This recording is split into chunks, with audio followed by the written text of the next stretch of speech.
Es mi posición totalmente contraria a cualquier régimen comunista que exista sobre la faz de la tierra. Conforme tem essa demonstração de força e poder do presidente Bolsonaro nas motocicletas, em todos os eventos públicos, eu acho que é impossível Lula ganhar a eleição de Bolsonaro. El problema es que la derecha, incluso las personas que se creen de centro derecha, no creen que la verdad del Foro de Sao Paulo es que es la forma criminal de unir narcotráfico con política.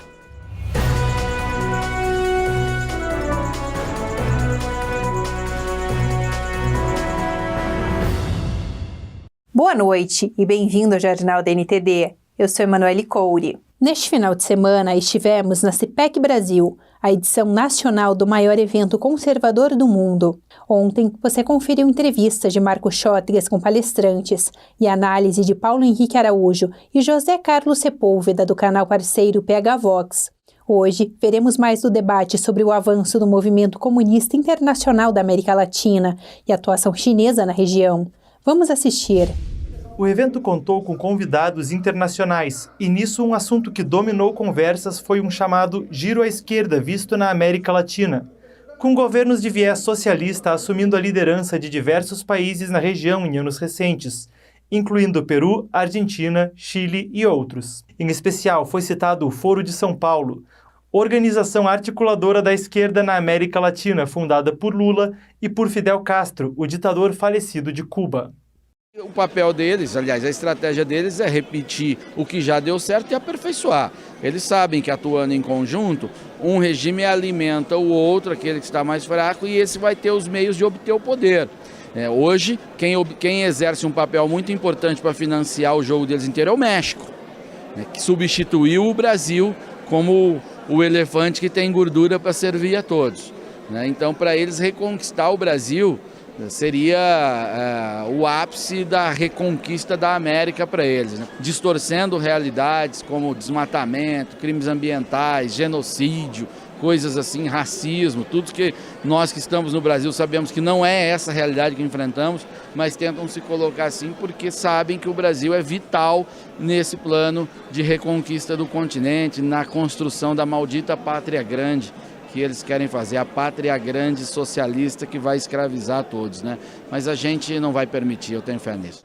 El problema es que la derecha, incluso las personas que se creen de centro derecha, no creen que la verdad del Foro de Sao Paulo es que es la forma criminal de unir narcotráfico con política. Tienen el dinero de la corrupción del Estado y tienen el dinero del narcotráfico. Así ponen presidentes, así quitan presidentes cuando no les interesa, sino imponerlo de ellos. Si Brasil y Colombia caen, difícilmente se vuelve a recuperar América Latina. Entonces, vamos a seguir luchando por la libertad de nuestros países. Colombia define y Brasil define este año. Conversamos com Javier Milei, pré-candidato à presidência da Argentina. Milei é o maior opositor do atual presidente socialista, Alberto Fernandes. Bueno, básicamente nosotros estamos lanzados a la carrera presidencial para el 2023. Claramente nosotros somos los únicos opositores abiertos a las ideas del Foro de San Pablo. De hecho, tanto lo que es el oficialismo, que se alinea con el Foro de San Pablo de manera directa, y que a partir del 2023 vamos a hacer una verdadera opción en contra de, digamos, estas distintas versiones del socialismo. Eu não vejo um futuro bom. Isso só prova que o Foro de São Paulo está plenamente organizado. Que a gente teve um período de trégua. Assim como os Estados Unidos teve uma breve trégua, com o governo Trump. Nós também tivemos uma trégua agora com o Bolsonaro, espero que por mais 4 anos. Só que se nós não tomarmos uma atitude e seguirmos exatamente o que o Olavo disse, e que foi o que eu expliquei agora, com uma certa organização quase que hierárquica do movimento conservador, nós vamos perder tudo de novo, cara. Ou seja, não adianta a gente achar que a política vai resolver as coisas. A política é a última coisa. Nós somos o país das avessas. A gente elege um presidente conservador sem ter movimento conservador. Tudo bem, era a hora e tinha que acontecer mesmo. Mas, ou seja, agora vamos correr atrás do prejuízo e não colocar o carro na frente dos bois. O que eu costumo dizer é que se cair o Brasil, cai a América Latina. né? Esse caso da Colômbia é muito importante, porque a Colômbia hoje é um dos países mais importantes da América do Sul. Depois de a Venezuela ter sido destroçada, a Argentina está indo pelo mesmo caminho, e o Chile hoje tem a pior aprovação de um presidente no começo de mandato da sua história. Então nós temos a Colômbia e o Brasil praticamente como países relevantes dessa região que podem segurar o avanço da esquerda, o avanço do comunismo nesse hemisfério, também, claro, no continente americano como um todo. Eu espero de verdade que haja uma virada na Colômbia, que parece que caminha para isso, e que o Brasil mantenha o seu projeto de governo por pelo menos mais 4 anos. Bom, a gente está falando de eleições brasileiras, mas não só no Brasil, a América Latina inteira passa por um período decisivo. A gente viu o Chile, governo associado ao Foro de São Paulo, El Salvador, Xiomara Castro, Honduras, todos consecutivamente tendo governos esquerdistas, e agora a gente está diante das eleições na Colômbia no próximo domingo. Então o que você projeta para essa América Latina que parece cada vez mais como ela foi em 2007, 2008, associada ao Foro de São Paulo? Mas eu também destaco, por exemplo, tiveram as eleições de meio termo, de metade de mandato, para o Congresso argentino, em que o kirchnerismo sofreu uma derrota avassaladora. Além disso, o Uruguai segue sendo da direita, né? O Paraguai segue sendo da direita ali com o Marito, com boa pretensão de eleger o seu sucessor, e o Brasil é realmente o fiel da balança. Se o Brasil cair, o resto todo da região vai cair. Mas eu tenho certeza que, conforme tem essa demonstração de força e poder do presidente Bolsonaro nas motocicletas, em todos os eventos públicos, eu acho que é impossível o Lula ganhar a eleição de Bolsonaro. Mas a conversa sobre assuntos internacionais não ficou só na América Latina. Perguntamos aos convidados sobre a ação do Partido Comunista Chinês em nossa região. A China comunista já é o maior parceiro comercial da América do Sul e exerce cada vez mais influência em campos como educação, infraestrutura e outros. Bueno, en primer lugar, una de las cosas que dije antes de ser electo diputado fue justamente que yo no iba a comercializar con regímenes asesinos. Desde mi posición jamás voy a impulsar relaciones con China, mientras que China siga abrazada al comunismo y no respete la libertad de los individuos. As empresas chinesas, né, elas são uma concessão do Partido Comunista Chinês. Então, em algum momento ou em algum ponto, ela acaba servindo ao partido. E partido tem o quê? É um projeto de poder, é uma organização para projeto de poder. Logo, quando uma empresa chinesa atua, ela vai estar servindo aquele partido. Eu vejo o que está acontecendo na Europa, o alinhamento depois da própria China, com os sinais de que eles deram. Nós temos que nos preparar para algo muito grande e perigoso e danoso que pode ocorrer com o mundo. E o Brasil pode estar muito em risco tendo nossos setores, especialmente de logística, nas mãos do Partido Comunista Chinês, direta ou indiretamente.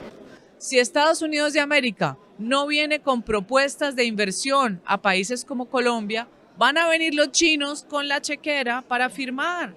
Los chinos son los nuevos colonizadores del mundo, del tercer mundo. Ya lo hicieron con África y ya prácticamente toda América Latina está en manos de las inversiones chinas. Ahora, a mí no me preocupa la inversión si usted como Estado mantiene la distancia y tiene el control con los chinos. Pero ¿dónde están los Estados Unidos de América?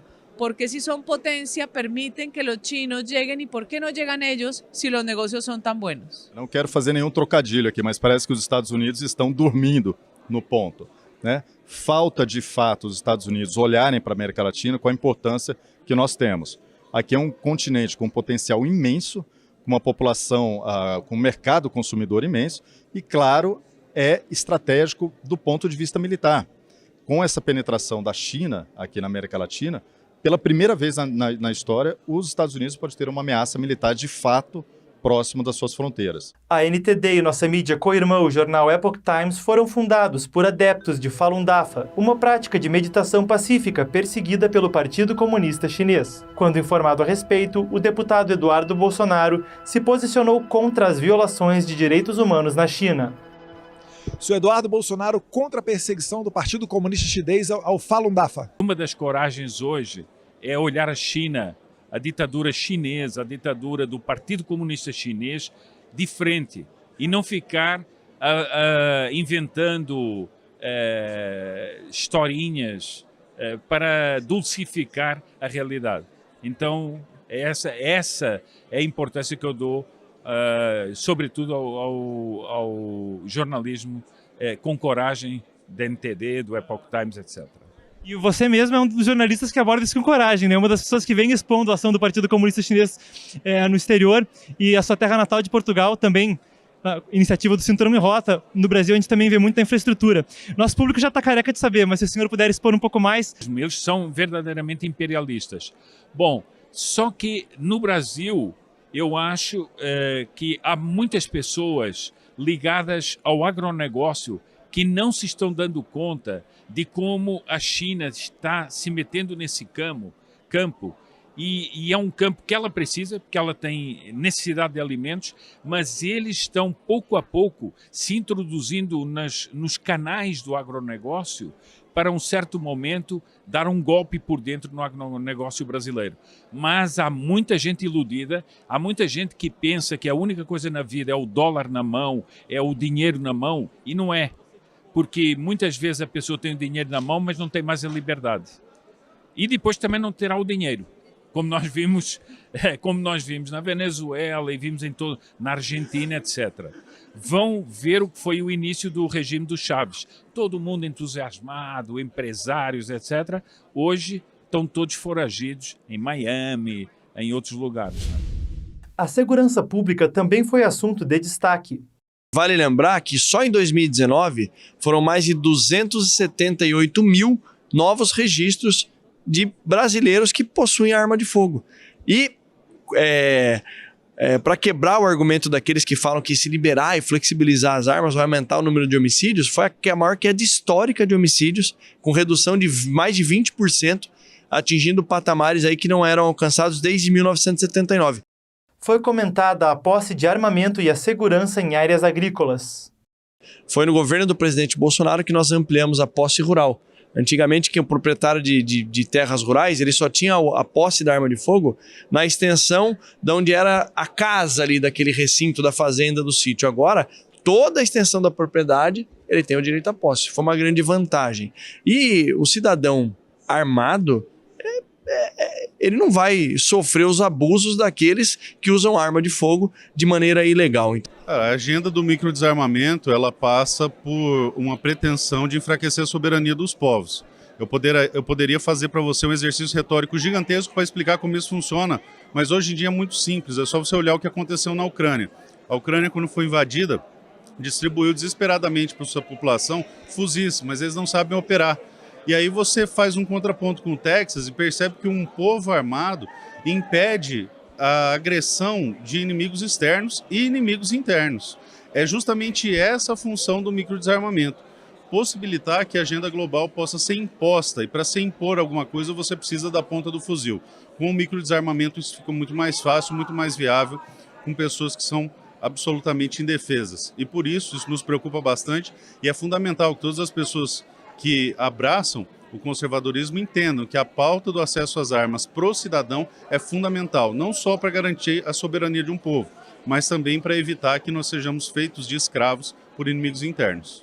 Mas quando você entende que o Estatuto de Desarmamento não foi feito para desarmar bandido, foi feito para nos deixar vulneráveis a um inimigo interno, vulneráveis a um inimigo externo, proteger marginais e enfraquecer, tirar da população a capacidade de reação, você se sente compelido a fazer alguma coisa. E por essa razão, a gente empreendeu um projeto nacional, hoje o ProArmas está fixado em todos os estados do país, sem exceção, e com isso estamos cada dia mais podendo galgar espaços e defender o acesso ao direito a armas, mas muito mais do que armas, a gente defende propriamente a liberdade.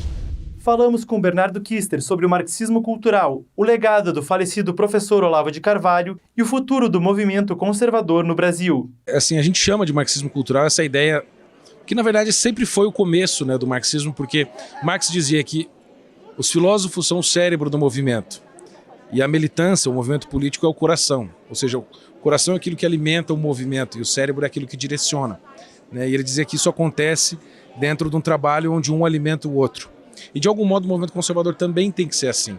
Ou seja, aprender, apesar de ser Marx, né, mas aprender com essa ligação intrínseca dentro de um movimento político, pensando no CIPAC, né, da ligação entre os intelectuais e o mundo da militância, o mundo da liderança, dos quadros políticos. Por quê? Eu vejo que os conservadores no Brasil são extremamente desunidos.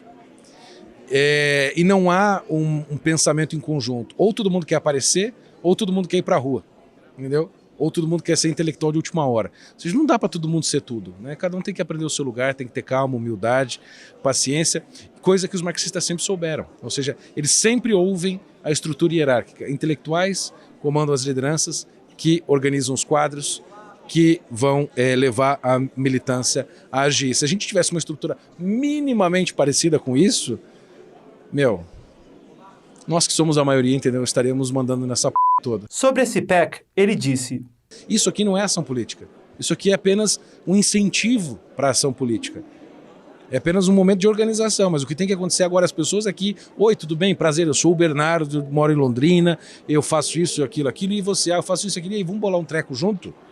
Vamos ouvir o que o pessoal falou aqui, né? E vamos pensar em fazer alguma coisa, bicho. Já fica aqui, o que vai com a ação conservadora? Ano que vem tem CIPAC de novo. Bicho, pelo amor de Deus, né? Você acha que entre uma internacional comunista e a outra ninguém faz nada?